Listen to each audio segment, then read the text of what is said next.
Common incidence है जी। बहुत सारे डॉक्टर्स इस बात के गवाह हैं। कोई हाउस ऑफिसर, कोई पीजी, हमेशा जब भी ड्राइव कर रहे होते हैं, घरों को जा रहे होते हैं, तो वापसी पे सो जाते हैं ड्राइव करते करते। ऑब्वियसली ड्यूटियाँ गैर इंसानी ड्यूटियाँ हैं, 36-36 घंटे, इवन वार्ड वीक्स लगे हुए हैं, 7-7 दिन वो कहते हैं वार्ड में ही रहो। तो जब भी बीच में मौका मिलता है लोग घरों को जाते हैं, कपड़े बदलने के लिए, नहाने के लिए, खाने के लिए, कोई खाना लाने के लिए, कोई चीज़ के लिए। हर बंदा तो इतना लैंडलॉर्ड नहीं है कि उसके साथ 4 मुलाजम हो, 4 उसके सफाई करने वाले हो, खाना लाने वाले हों। तो वो फिर इसलिए उन्हें निकलना ही पड़ता है और रास्ते में जाते हुए सो जाते हैं। कई दफ़ा मैं भी सोया हूँ, 1-2 दफ़ा।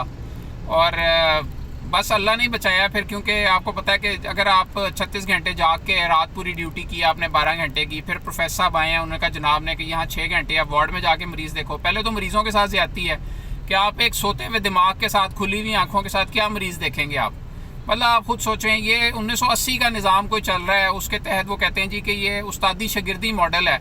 मतलब आप साथ खड़े होएंगे यहाँ तो आपकी लंबे आर्ज आप रहेंगे तो आपकी ट्रेनिंग बेहतर होगी। तो हालांकि ऐसी तो कोई ट्रेनिंग नहीं है। अब जो स्ट्रक्चर ट्रेनिंग प्रोग्राम है दुनिया में आ चुका, मगर पाकिस्तान में अभी भी वही मॉडल है पुराना 1980 वाला। तो उसके तहत वो कहते हैं कि नहीं जी लंबी ड्यूटियाँ करो। बहरहाल ये है कि इन ड्यूटियों की वजह से इतने लोगों की जानें गई हैं। कितने डॉक्टर्स हैं हमारे वाकिफ़ जो कि जाते हुए सो गए हैं, कोई स्ट्रेस में थे, कहीं उनकी मतलब 1 मिनट की स्टीयरिंग पे बैठे हुए 1 मिनट की ऊँग आपको, मतलब आप 60 या 80 की या 60 की स्पीड पे जा रहे हैं तो 1 मिनट में आपकी गाड़ी बेकाबू होकर उल्ट सकती है, किसी ट्राले में घुस सकती है, किसी बंदे को नीचे दे सकती है। और इस मसले को आज तक किसी ने कभी एड्रेस नहीं किया, क्योंकि उनके नज़दीक ये मसला नहीं है। मसला क्योंकि सीनियर्स तो आते नहीं अस्पतालों में, ना उन्हें जागना पड़ता है, ना वो रात नाइटें करते हैं, ना उनको कोई गर्ज है कि वो तो अपने प्राइवेट क्लिनिक करते हैं। उनको क्या एहसास कि वो गरीब डॉक्टर जो छोटे छोटे एचओ और पीजी हैं उनके साथ क्या बीत रही है और वो किस तरह गुजारा कर रहे हैं। बहरहाल ये एक इंतहाई इंपॉर्टेंट इशू है। हर दूसरे दिन, हर महीने, पिछली ईद पे 2 डॉक्टर्स घरों को जाते हुए उनकी डेथ्स हुई। रात को निकले ड्यूटी करके, सुबह डेथ हो गई। कोई मोटरवे पे एक्सीडेंट हो गया, कोई रिंग रोड पे एक्सीडेंट हो गया। यार ये इतना बड़ा मसला है कि इसको अब वक्त आ गया है कि इसको एड्रेस किया जाए, इन गैर इंसानी ड्यूटियों को ख़त्म किया जाए, एम्प्लॉयमेंट्स को, डॉक्टरों की तनख्वाहों को मुनासिब किया जाए। अब सरकार में तनख्वाहें हम लोगों ने बढ़वा ली हैं, प्राइवेट सेक्टर का अभी भी बुरा हाल है। तो इन चीज़ों को ठीक किया जाए ताकि ये जो ट्रैफिक एक्सीडेंट्स हैं हम डॉक्टरों के, इनसे बचाया जा सके। और मेरी रिक्वेस्ट है सारे डॉक्टरों से कि अगर आपको नींद आ रही है, आप हॉस्पिटल में सो जाएं, कहीं इधर उधर किसी बेंच पे सो जाएं, किसी जगह सो जाएं, 2 घंटे किसी बेड पे लेट जाएं मरीज़ों के, उधर ही रेस्ट कर लें।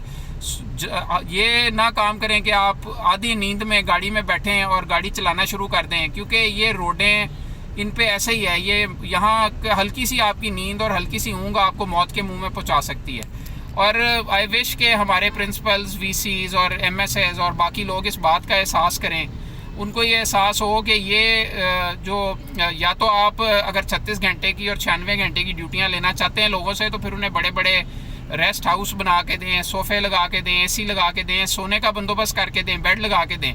और अगर आप ये सब कुछ नहीं कर सकते और उनसे काम आपने इस तरह ही लेना है बगैर सहूलियात के, तो फिर ड्यूटियाँ 8 घंटे की रहने दें, 8 घंटे से ज़्यादा ड्यूटी ना लें। क्योंकि अगर एक बंदा रात पूरी करके फिर सुबह भी 6 घंटे करेगा, फिर 2 बजे घर जाएगा, तो डेफिनेटली किसी ना किसी में मारेगा। और प्रैक्टिकली जो लोग नाइट पे होते हैं वो उससे पहले आउटडोर भी कर रहे होते हैं और फिर वो अगले दिन वार्ड में भी होते हैं। तो एक तो मरीज़ों के साथ ज़्यादती है, और फिर जब वापसी पे जाते हुए वो किसी एक्सीडेंट कर दें, किसी बंदे की जान चली जाए या उनकी अपनी जान चली जाए, तो उनके साथ भी बहुत बड़ी ज़्यादती है। मेरी सबसे रिक्वेस्ट है कि इस बात को फैलाएं और इसे सपोर्ट करें कि हमने इस मसले को अब हल करना है।